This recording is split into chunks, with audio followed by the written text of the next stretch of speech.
The cold in the high country had a weight to it, a presence that settled deep in the bones and stayed there. Asher felt it in the timbers of the cabin he'd built with his own hands, in the quiet ache of the chair that sat empty across from his. For 2 years the silence had been his only steady companion, broken by the lowing of his horse in the barn or the crackle of pine in the stove. The world beyond his mountain was a rumor, a distant noise he had no interest in hearing. He moved through his days with the economy of a man who had nothing left to waste. Not a word, not a motion, not a flicker of hope. He was checking on the horse, a stout gelding named Boulder, when he saw her. A drift of pale blue against the dark, hay-strewn floorboards of the barn. She was curled beside the animal's warmth, a small, shivering thing in a tattered dress that offered no defense against the biting air. Her feet were bare, blue-white with cold and mapped with old cuts. More scars, thin and white, webbed the backs of her hands. She was Chinese, young, her face hollowed out by exhaustion, making her dark eyes seem impossibly large even in sleep. Suspicion, cold and sharp as an icicle, pierced the dull quiet of his grief. No one came this high up, not in winter, not by accident. He stood there for a long moment, the rifle in his hand feeling heavier than usual. She was a stray, a piece of trouble that had wandered up his mountain to die. He should turn her out. It was the sensible thing, the safe thing. But the memory of another face, pale and feverish in the grip of a winter that had stolen everything, held him fast. He let out a breath, a white plume in the frigid air, and nudged her shoulder with the toe of his boot. Her eyes fluttered open, dark and depthless with a fear so profound it was almost calm. She didn't scream. She just watched him, waiting for the blow to fall. He carried her from the barn to the cabin, a task that took no effort. She weighed next to nothing, a bundle of cold bones and worn-out cotton. He laid her on the cot near the fire, the one Annalise had used when the sickness first took hold. The gesture felt like a betrayal, a profanity against the sacred quiet of his mourning, but leaving her in the barn was a death sentence he couldn't bring himself to sign. He worked in silence, his movements methodical. He stoked the fire until it roared, filling the small room with a suffocating heat. He filled a basin with warm water and with a rough cloth began to clean the cuts on her feet. They were old wounds, poorly healed, interspersed with fresh gashes from stone and ice. She flinched but made no sound, her eyes fixed on his face, trying to read an intent he didn't yet possess himself. He was acting on an instinct he thought had died with his wife, the simple animal impulse to shelter a weaker creature from the storm. It was a feeling he resented. It was a complication. He wrapped her feet in clean bandages, his large, calloused hands surprisingly gentle. He found an old wool blanket, one that still held the faint scent of lavender and Annalise, and draped it over her. He made a thin broth on the stove, the smell of salt and herbs a foreign scent in a cabin that had smelled only of smoke and solitude for 2 years. He held the bowl to her lips, and she drank, her gaze never leaving his. "Who are you?" he asked. The words felt rusty in his throat. Her own voice was a dry whisper, cracked with disuse. "Lynn." Just the name, nothing more. He didn't press. He knew the look of someone who had run out of road. He took the empty bowl and turned back to the fire, giving her the privacy of his back. The silence stretched, thick and heavy, until it was broken by a sound that made the hairs on his arms stand up. A single word, breathed out in the delirium of sleep and fever. "Annalise." The name struck him like a physical blow.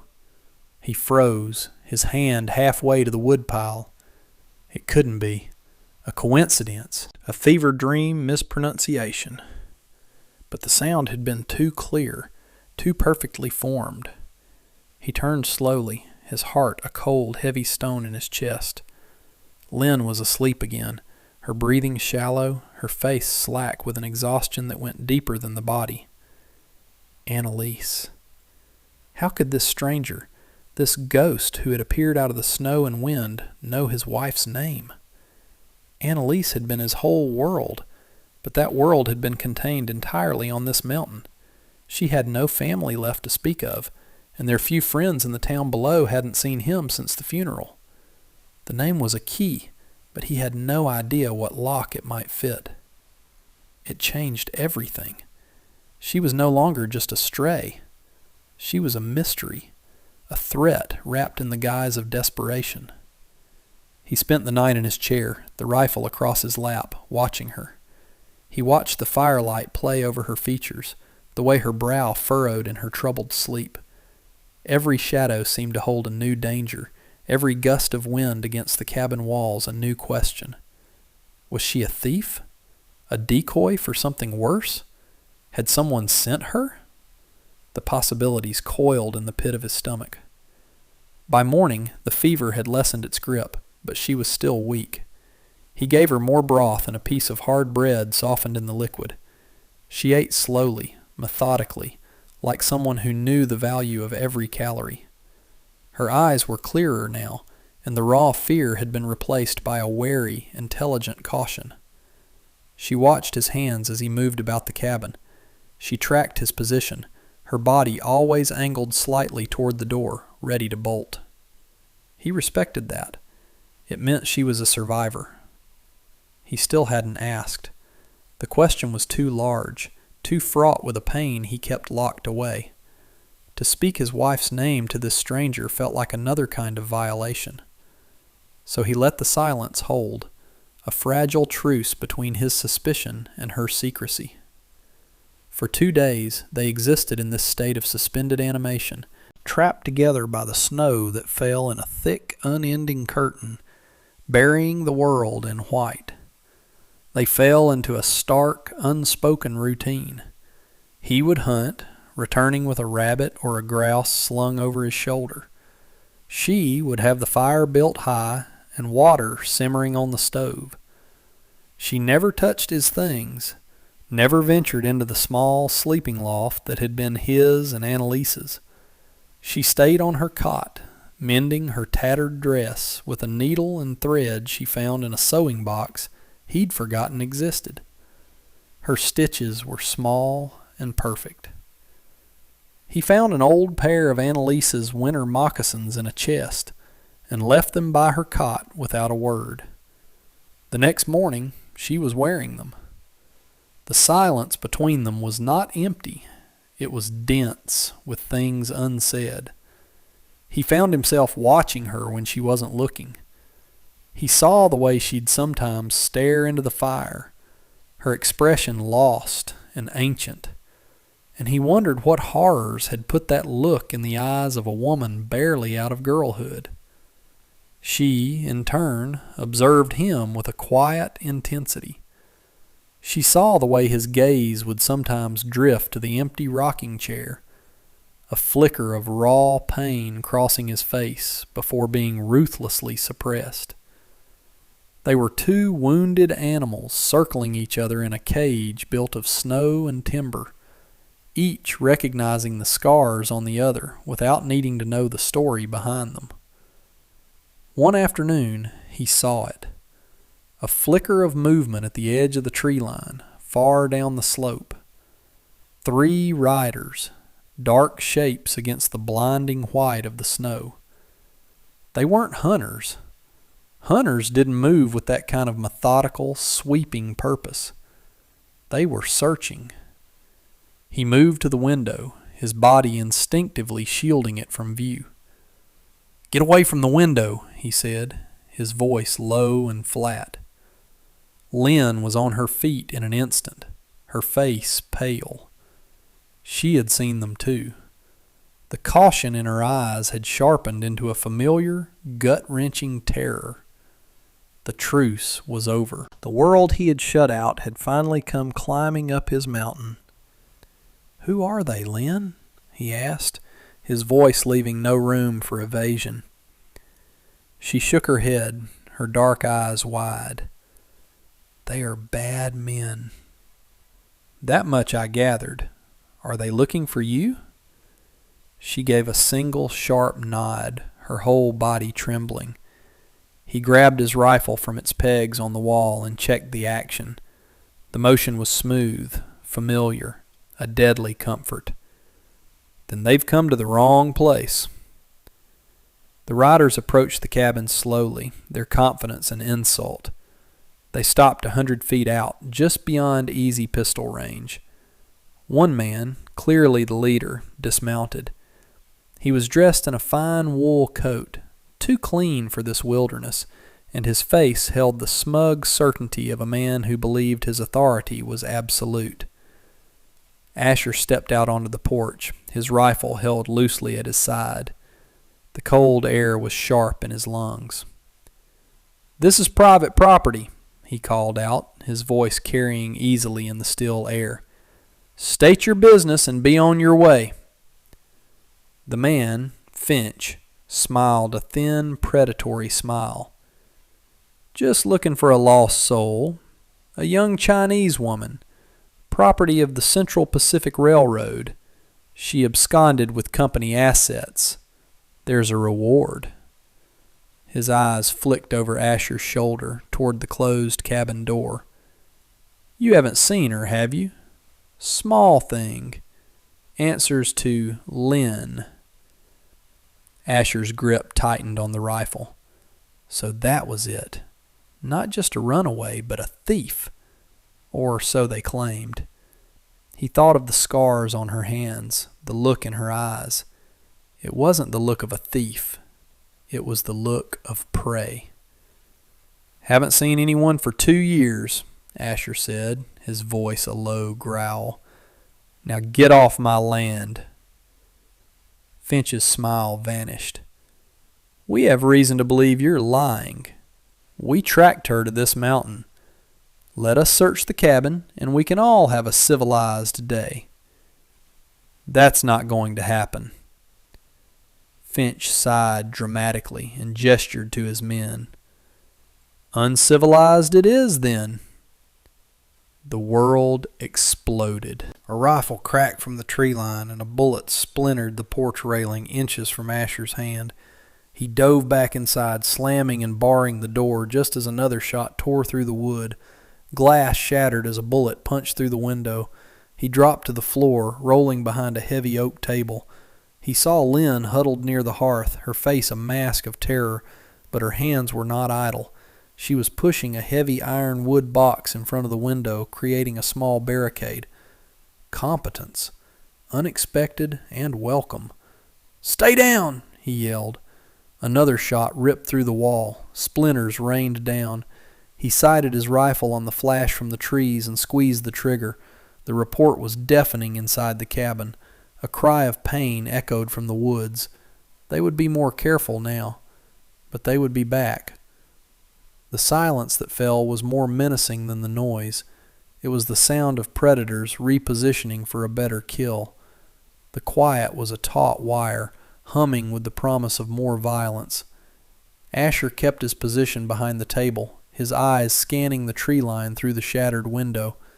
Lynn was pressed against the stone of the hearth, making herself as small as possible. The air was thick with the smell of gunpowder and splintered pine. "They won't leave," she whispered, her voice shaking but clear. "Not without me." "They're not getting you," he said, the words coming out with a certainty that surprised even him. He reloaded the rifle, his movements economical and precise. Then he looked at her, truly looked at her, and the question he had been holding back finally broke free. The name. Annalise. How do you know it? Her eyes filled with tears, the first he had seen. They traced clean paths through the grime on her cheeks. She She helped me." The story came out in a broken torrent, whispered between ragged breaths. Lynn had been brought over on a lie, sold into indentured servitude to the railroad. She was one of dozens of girls trapped in a work camp, little more than slaves. Finch was the overseer, a man who dealt in cruelty as a matter of business. Annalise had been there. Before she'd gotten sick, she had worked for a time as a camp medic, a doctor's assistant, tending to the workers the company saw as disposable. She treated Lynn's injuries, snuck her food, spoke to her with a kindness that felt like a miracle. And she had seen the ledgers, the secret books Finch kept, detailing the bribes, the stolen land, the men worked to death and buried in unmarked graves. "She told me to run," Lynn choked out.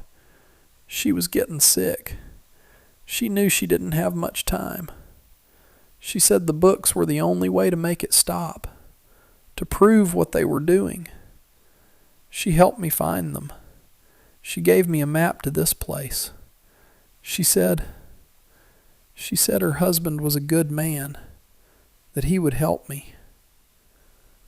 The confession landed in the silent cabin, reordering the entire world. Lynn wasn't a stranger who had stumbled here. She was a message, a final, desperate act of defiance from his wife. The danger she had brought to his door was not random. It was Annalise's legacy. He looked at the ledger she pulled from a hidden pocket in her dress, a slim, oilskin-wrapped book. It was his wife's last fight, and she had just handed it to him. The revelation settled over him, not with a crash, but with the slow, immense weight of a glacier. His grief, for 2 years a stagnant pool of memory and loss, was suddenly channeled into a current of fierce, clarifying purpose. This wasn't just about protecting a stranger anymore. It was about honoring his wife. He looked at Lynn, seeing her not as a complication, but as the keeper of Annalise's final wish. The suspicion he'd held on to evaporated, replaced by a grim, protective resolve. He finally understood. Annalise hadn't just died. She had been fighting until the very end. "We need to secure the house," he said, his voice hard as granite. The time for quiet mourning was over. The time for war had begun. Lynn nodded, her fear now tempered by a sliver of hope.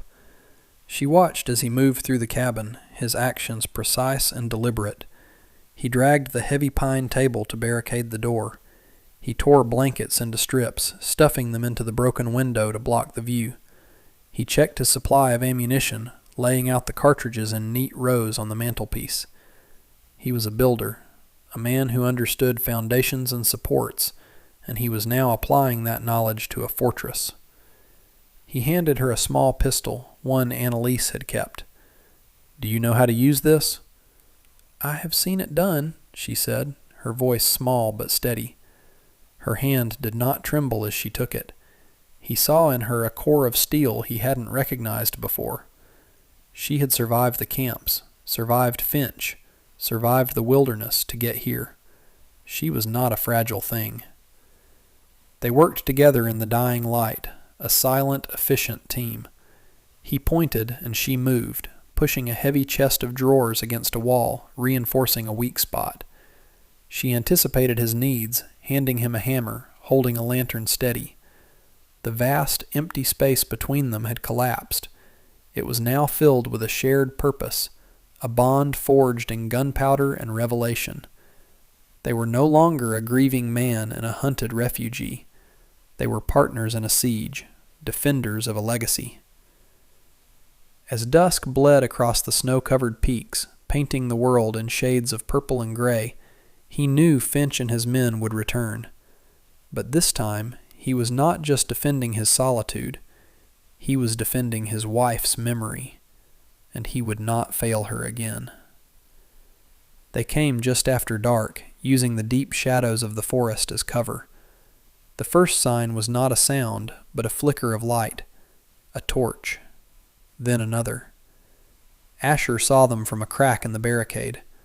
There were more men this time, at least 6 of them, spreading out to surround the cabin. They were done with warnings. "They mean to burn us out," he said, his voice calm. It was a tactical assessment, devoid of fear. Lynn was beside him, the pistol held in a 2-handed grip.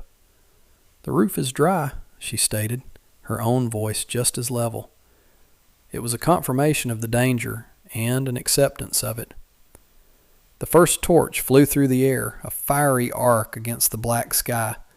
It landed on the porch roof with a soft thump, and greasy orange flames began to lick at the dry shingles. Another followed, crashing against the main wall. Fire. The most ancient and terrifying of weapons. It ate at the home he had built, the shelter that held all his memories. A primal rage, cold and clear, rose in him. He fired through a peephole he'd knocked in the wall, and one of the torch-bearers screamed and fell. The others scattered back into the darkness, but the fire was set. Smoke began to snake through the gaps in the ceiling timbers. The heat intensified. They were trapped between the flames and the guns. Finch's voice cut through the crackle of the fire. "Give us the girl and the ledger, and we'll let you walk away from this bonfire." "Go to hell!" Asher roared back, his voice raw with fury. He fired again into the darkness where the voice had come from. A bullet ripped through the wall near Lynn's head. Without thinking, he shoved her hard.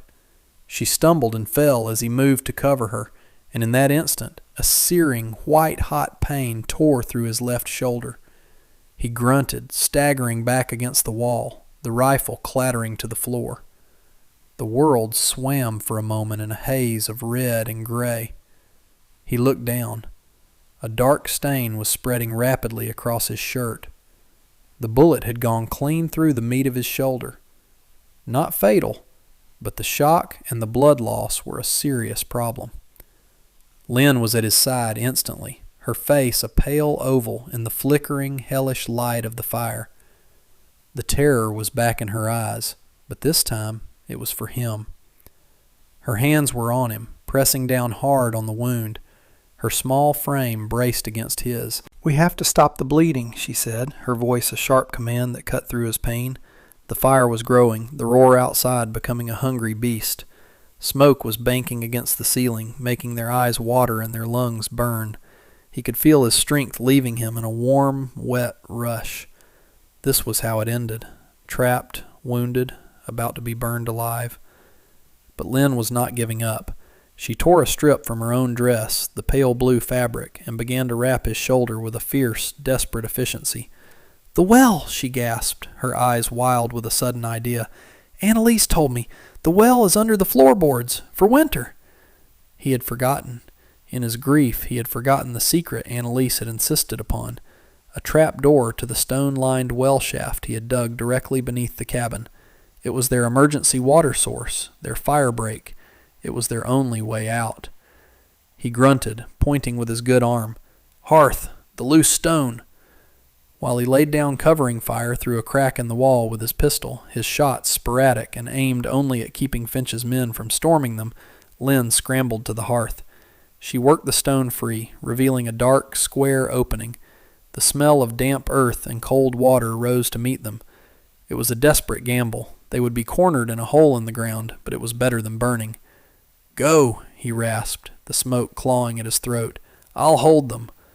"No," she said, her voice unyielding. She grabbed the oilskin-wrapped ledger from his pocket and tucked it securely into her dress. Then she looped her arm under his good one, taking his weight. "Together!" He was fading, the cabin tilting around him, but her strength was a shock, a wire of surprising steel.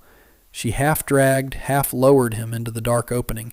He landed heavily on the damp earth at the bottom of the short ladder.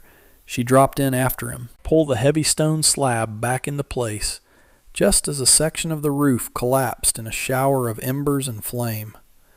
They were plunged into absolute darkness. The sound of the inferno raging directly above them, trapped in the cold, silent earth. The darkness in the well shaft was total, a physical pressure against the eyes. The only reality was the cold stone at their backs, the damp smell of earth, and the muffled, terrifying roar of the fire consuming the world above. Asher leaned against the wall, his breath coming in ragged gasps. The pain in his shoulder was a steady, throbbing fire of its own. He could feel Lynn next to him, a small, warm presence in the suffocating black. He had failed. His home, his sanctuary, everything he had built to honor his wife's memory, was turning to ash. He had led them into a tomb. But Lynn's voice cut through his despair, quiet and steady. "They will think we are dead." It was a statement of tactical fact. They would see the cabin burn to the ground and assume its occupants had burned with it. There would be no bodies to find in the charred ruins. They would take the win and leave. She was right. Her mind was still working, still finding the path to survival, while his was succumbing to pain and defeat. He felt a profound sense of shame, followed by a wave of admiration. Annalise had been right about her. He heard a soft scraping sound, and then a tiny spark bloomed in the darkness. Lynn had found a match he'd dropped, striking it against the stone wall. In the brief, flickering light, he saw her face. It was smeared with soot, her eyes huge and luminous, but it was set with a resolve that stunned him. The flame died, plunging them back into darkness. "We wait," she said. And so they waited. They listened to the rage of the fire, the crack and groan of collapsing timbers, the triumphant shouts of Finch's men fading into the distance. Hours passed. The roaring subsided into a hiss and crackle. The air grew thick and acrid with smoke seeping through the floorboards. Finally, an almost complete silence fell, broken only by the sound of their own breathing and the drip of water somewhere in the shaft. When they finally pushed the stone aside, the dawn was breaking. A weak, gray light filtered through the smoke-filled air, illuminating a scene of total devastation. The cabin was gone. Only the stone chimney and a few blackened skeletal timbers remained, smoking in the cold morning air. Everything was gone. He stared at the ruins, a hollow emptiness opening inside him. But then he looked at Lynn, who was looking not at the destruction, but at him, her expression one of profound concern. And he realized not everything was lost.